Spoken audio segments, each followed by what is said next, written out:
رسول اللہ صلی اللہ علیہ وآلہ وسلم نزول قرآن کے وقت بہت سختی محسوس فرمایا کرتے تھے، اور اس کی علامتوں میں سے ایک یہ تھی کہ یاد کرنے کے لیے آپ صلی اللہ علیہ وآلہ وسلم اپنے ہونٹوں کو ہلاتے تھے۔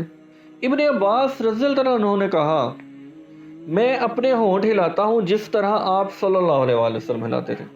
سعید کہتے ہیں میں نے بھی اپنے ہونٹ ہلاتا ہوں جس طرح ابن عباس رضی اللہ عنہ کو میں نے ہلاتے دیکھا، پھر انہوں نے اپنے ہونٹ ہلائے۔ ابن عباس رضی اللہ عنہ نے کہا، پھر یہ آیت اتری کہ اے محمد صلی اللہ علیہ وآلہ وسلم، قرآن کو جلد جلد یاد کرنے کے لیے اپنی زبان نہ ہلاؤ، اس کا جمع کر دینا اور پڑھا دینا ہمارا ذمہ ہے۔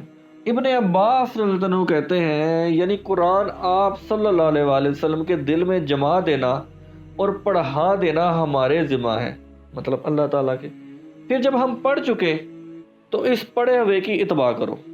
ابن عباس رضی اللہ عنہ فرماتے ہیں اس کا مطلب یہ ہے کہ آپ اس کو خاموشی کے ساتھ سنتے رہو، اس کے بعد مطلب سمجھا دینا ہمارے ذمہ ہے، پھر یقیناً یہ ہماری ذمہ داری ہے کہ آپ اس کو پڑھو، یعنی اس کو محفوظ کر سکو۔ چنانچہ اس کے بعد آپ صلی اللہ علیہ وسلم کے پاس جبرائیل علیہ السلام وحی لے کر آتے تو آپ صلی اللہ علیہ وسلم سنتے۔ جب وہ چلے جاتے تو رسول اللہ صلی اللہ علیہ وسلم اس وحی کو اس طرح پڑھتے جس طرح جبرائیل علیہ السلام نے انہیں پڑھایا تھا۔